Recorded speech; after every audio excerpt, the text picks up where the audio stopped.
everyone, my name is Tyann Dorsey and I am the owner and creator of Hoxley Whole Soap. Welcome to my YouTube channel. This is the first time I've ever been on the camera, so I'm really nervous. Alright, so today we're going to talk about my country apple soap. Oh my word, this is amazing. It's a wonderful, fresh, sweet, appley scent. If you like the apple, this is a really good one to get. All right, so let's talk about the fragrance oil. Country Apple by Nature's Garden. Now, I always write down the behavior in cold process soap that they have on their website.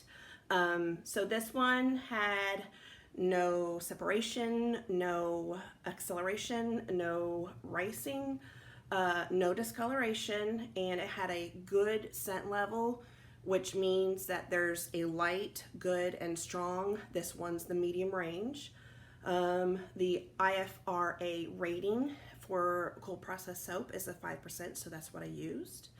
And I always write down the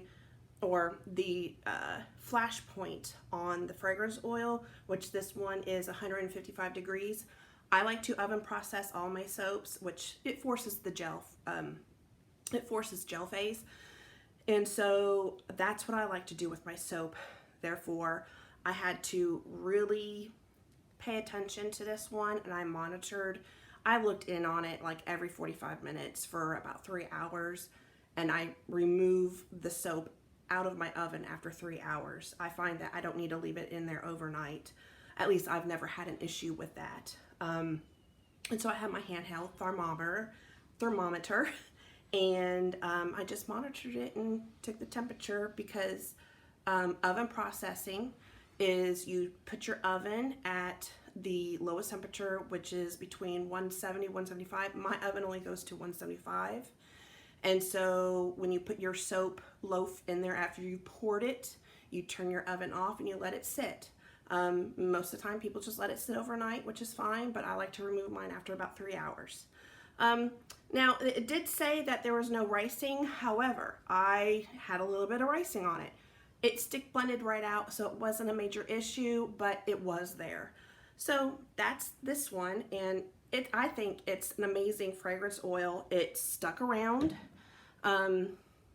It's about 5 weeks after I unmolded it, and it's really good and strong. It's not a strong level of scent, but it's there. So if you want to make this, it's worth it. Okay, so the colors. I chose to do a red for red apple, a green for green apple, a gold mica drizzle to represent the gold in some of the apples, and then the flesh of the apple is kind of an off-white, which that's what it turned out to be, which I was actually very happy and surprised.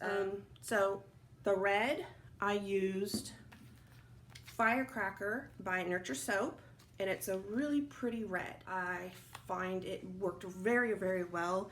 As you can see, it did a really amazing job on the red. Let's see, the next one, Enchantment by Nurture Soap.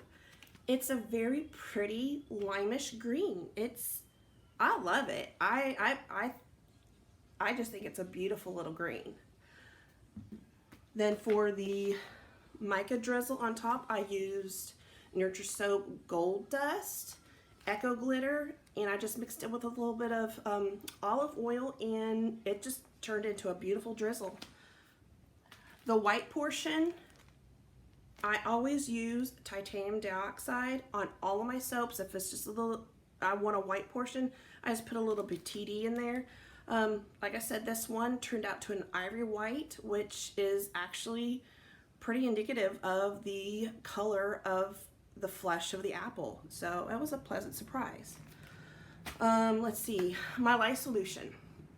I always put sugar, which is a bubble booster, citric acid, which is a chelator, and that means that it fights against soap scum, which I think is brilliant. Sodium lactate, I put that in there, and it helps to harden the soap loaf for easier unmolding, and then I put a little bit of Tussah silk fiber in there and I melt it in there, and that gives the soap just a little bit of silky shiny sheen to it, and it's really pretty. Let's see, I also use goat's milk, and I use the milk and oil method.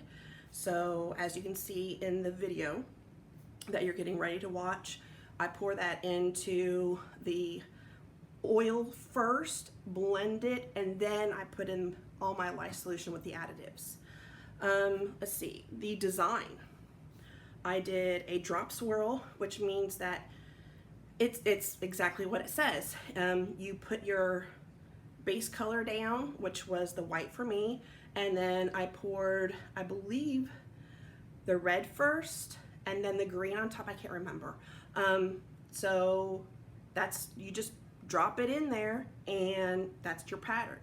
And then I do my swirly whirls on top. So before I did that, I drizzled some of the mica on there and just swirled it around.